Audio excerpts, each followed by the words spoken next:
Hello, it's me again.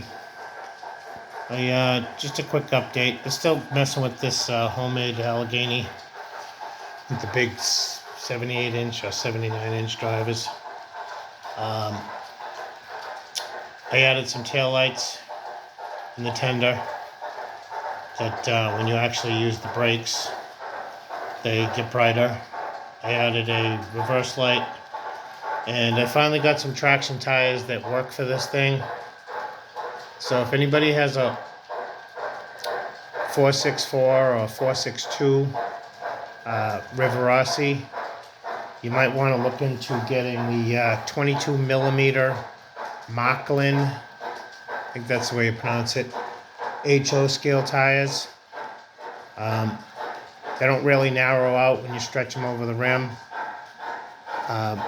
They helped a lot with the wobble compared to the tires that I bought off of the interweb. This is a different, what do you call it? But if you see these on eBay, they work okay. They're really, I don't know what they're made out of, but they're not, you really have to work on getting them in and shaving some of it off. Some of it's too wide in certain areas. They're not consistent. The traction is not as good as the black rubber tires, which are on this now. Like I said, I bought 20. I figured they would fit, so I bought 2 packages of 10. Took a little while to get them, but I'm very happy with the tires. It got rid of a lot of the wobble that this train had. The remaining of the wobble, I believe, is that rear wheel wobbles a little bit. When I get another axle, I'll change it. There's 50 cars on the back of this thing. Absolutely no wheel slipping whatsoever, which is maybe a little dangerous. You should have a little wheel slipping so it doesn't damage the drivetrain, but I'm really not worried about that. Runs very smooth.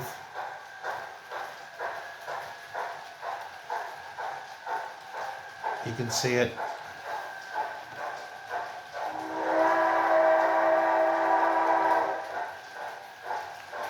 If I put any more than 50 cars on this thing going up a hill, what will happen is when it takes that turn on the left side of the layout, it will cause the freight car, the box car, to flip over because there's not enough weight in it.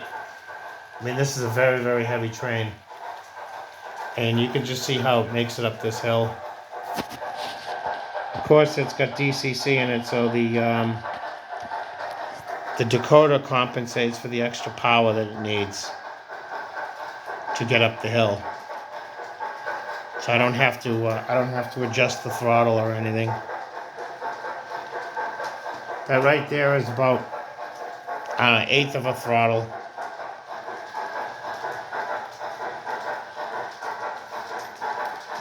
It's more of a realistic speed, I guess.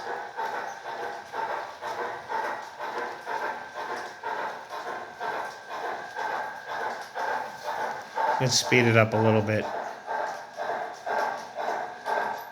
So that was a little bit more than a 3% grade that it just went up. This whole entire room is uphill until it comes right around here, then it starts going back downhill. But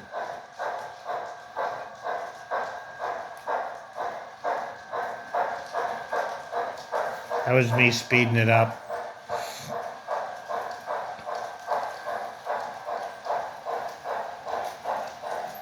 I stopped the train from derailing in some areas that it was derailing.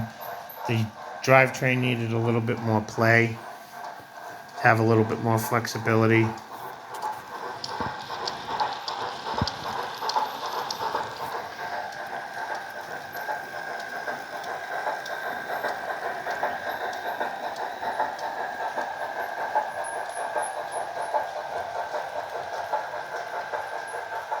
So the Riverossy's got the big pizza cut up. Yep, there we derailed, finally.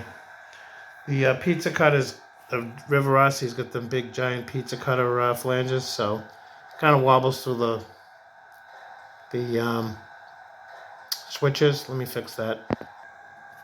Yeah, so naturally it wants to act up on camera. I've been going around this layout for about 40 minutes at that speed, and hadn't had any problems until just now.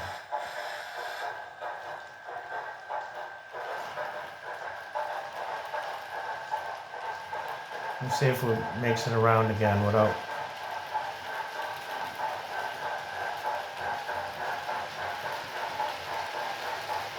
Yeah, I can tell that the car that derailed's got something on the bottom of the wheel because it's wobbling. It's probably crap from the track. It's got plastic wheels on some of these cars, so they're kind of horrible.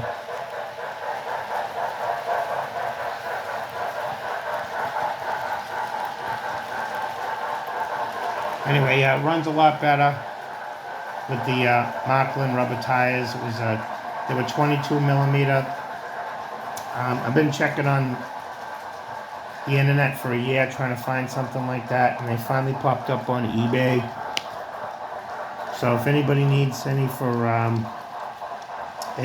HO scale Steen 462 or 464 or anything that's got a 75 inch or 74 inch or 79 inch driver, those tires will do it.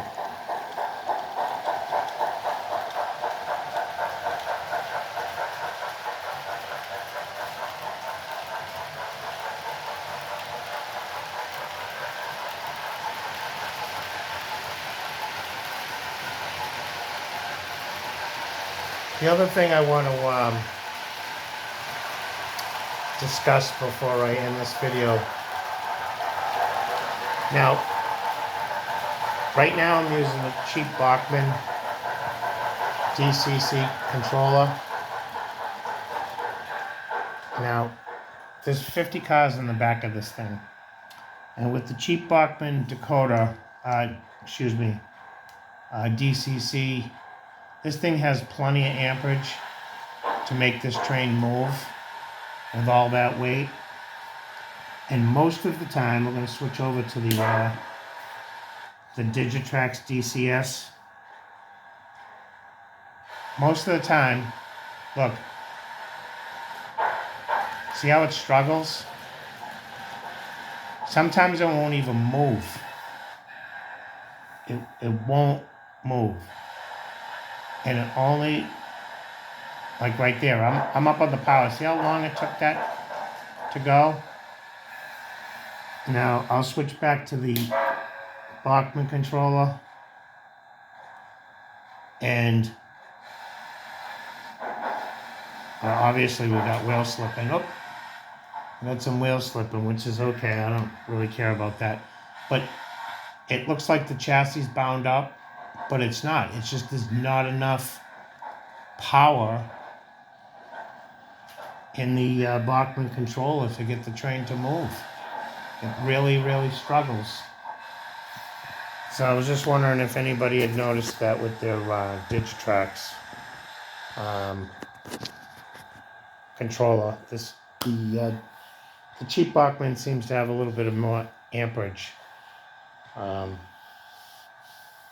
than the. It definitely has more voltage,